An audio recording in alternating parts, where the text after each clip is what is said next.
Hello friends, welcome to Shah சமையல். இன்றைக்கி நம்ம ரொம்ப டேஸ்டியான பீட்சா வீட்டில் எப்படி செய்கிறதுன்னு பார்க்க போகிறோம். இந்த பீட்சா செய்கிறதுக்கு மைதா வேண்டாம், ஓவன் வேண்டாம், ஈஸ்ட்டு கூட வேண்டாங்க. ரொம்ப ஹெல்த்தியான வேலை எப்படி பீட்சா செய்கிறதுன்னு ரெசிபியை பார்க்கலாம் வாங்க. ரொம்பவும் டேஸ்டியான ஈவினிங் ஸ்நாக்ஸ் குழந்தைங்களுக்கு ரொம்ப ஹெல்த்தியான முறையில் நம்ம செஞ்சு கொடுக்கலாம்.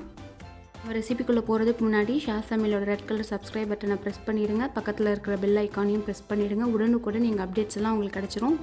இந்த வீடியோ பிடிச்சிருந்துச்சுன்னா லைக் கொடுத்துருங்க.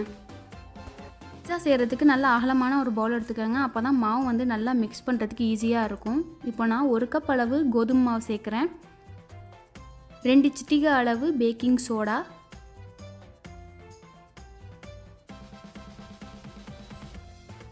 1/2 டீஸ்பூன் பேக்கிங் பவுடர்,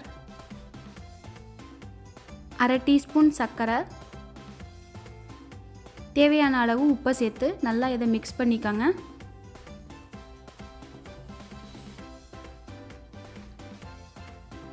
இந்த பீட்சாவுக்கு மாவு செய்யும் போது நம்ம தண்ணியே யூஸ் பண்ணக்கூடாதுங்க. நம்ம தயிர் தான் யூஸ் பண்ண போகிறோம். 1/2 கப் அளவு நான் தயிர் எடுத்திருக்கேன். இப்போ அதை கொஞ்சம் கொஞ்சமாக சேர்த்து நல்லா மிக்ஸ் பண்ணிக்கலாம். கையை நல்லா சுத்தமாக வாஷ் பண்ணிக்கோங்க. வாஷ் பண்ணிவிட்டு நல்லா இதை மிக்ஸ் பண்ணலாம் கையில்.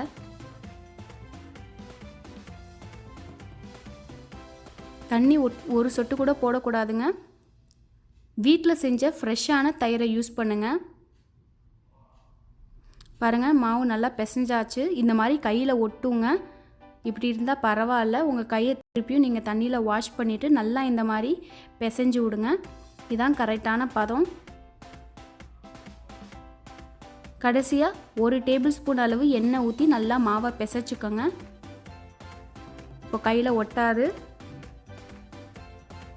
உங்கள் மாவு கலக்கிறதுக்கு இன்னும் கொஞ்சம் தேவைப்பட்டுச்சுன்னா தயிர் நீங்கள் சேர்த்து நல்லா இந்த மாதிரி மாவை பிசைஞ்சு வச்சுருங்க.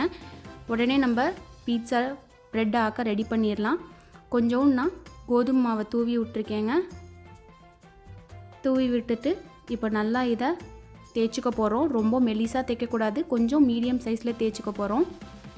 இதில் தாங்க நான் பீட்சாவை செய்ய போகிறேன். அதில் கொஞ்சம் உருக்குன வெண்ணெயை தடவிட்டு இந்த மாதிரி மடக்கி அந்த பிளேட்டில் ட்ரான்ஸ்ஃபர் பண்ணிக்கோங்க. ஏன்னா மாவு நல்லா ஈரமாக இருக்கும், உடஞ்சிரும். இப்படி 2ஆக மடக்கி ட்ரான்ஸ்ஃபர் பண்ணிக்கோங்க. இந்த மாதிரி பண்ணிவிட்டு சைடில் மட்டும் இந்த மாதிரி அமுக்கி விட்டுக்கோங்க. ஏன்னா நம்ம பீட்சா சென்டரில் பண்ணும் போது வெளியில் ஓடிடாமல் இருக்கிறதுக்காக நம்ம ஒரு வால் மாதிரி க்ரியேட் பண்ணுறோம். இந்த மாதிரி ப்ரெஸ் பண்ணி விட்டுக்கோங்க.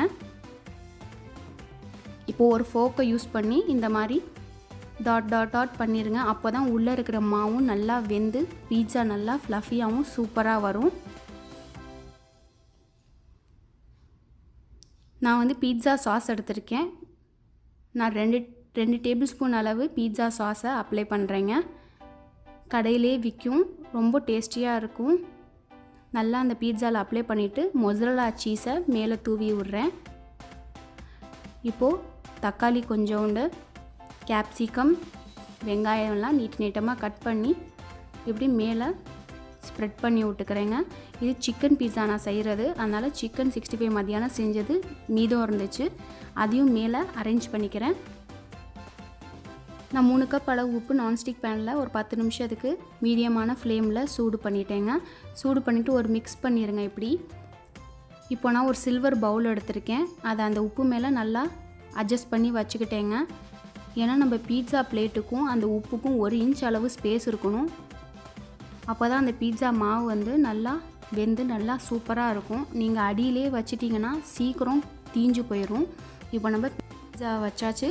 இப்போ நம்ம மூடி ஒரு 20 நிமிஷத்துக்கு லோ ஃப்ளேமில் வைக்க போகிறோங்க. ரொம்ப ஈஸியாக நம்ம வீட்டில் செஞ்சிடலாம். ஓவன்லாம் தேவையில்லை. அவ்வளோ சூப்பராக இருந்துச்சுங்க. கடையில் வாங்கின மாதிரியே இருந்துச்சு, ரொம்ப டேஸ்ட்டாக. நம்ம பீட்சா நல்லா ரெடி ஆகிடுச்சு. 20 நிமிஷம் ஆயிடுச்சுங்க. இப்போ நான் ஓப்பன் பண்ணுறேன். பாருங்கள், சைட்லலாம் நல்லா கோல்டன் கலராக அந்த ப்ரெட்டு நல்லா வெந்துருக்கு. இப்போ நம்ம நல்லா ஆறுனதுக்கப்புறம் பார்த்து நீங்கள் தனியாக எடுத்து வச்சுருங்க.